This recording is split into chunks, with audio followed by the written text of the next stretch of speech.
In Moscow, a new chapter in the Ukraine conflict may be unfolding. Russia's top diplomat, Sergey Lavrov, says direct peace talks with Ukraine are on the horizon, with a formal announcement expected soon. Behind the scenes, however, sources say President Vladimir Putin's conditions for ending the war are hardening.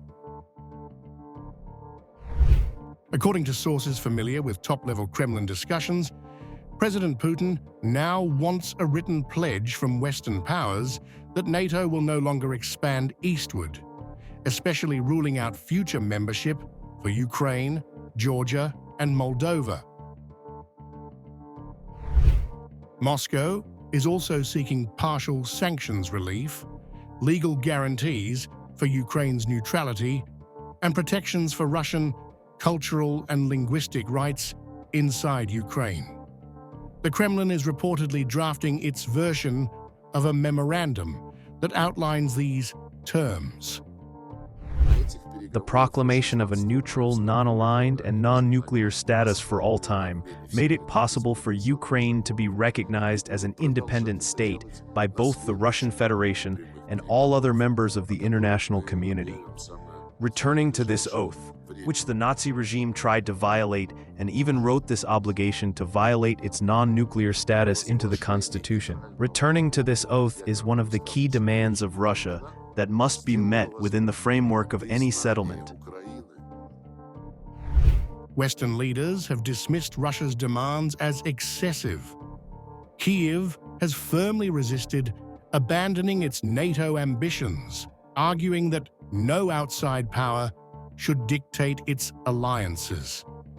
The alliance itself has repeatedly stated that its open-door policy remains unchanged. Russian officials argue that NATO's expansion and Western military backing of Ukraine are at the heart of the conflict. Lavrov accused the US and Europe of breaking past promises and violating key European security agreements.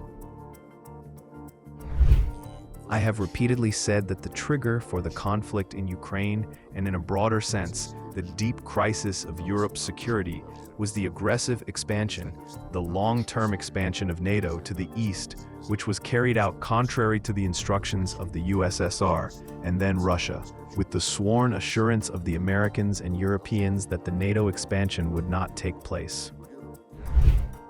While the West views Putin's demands as a smokescreen for continued aggression, Russian insiders say he is serious about negotiating, but only on his terms.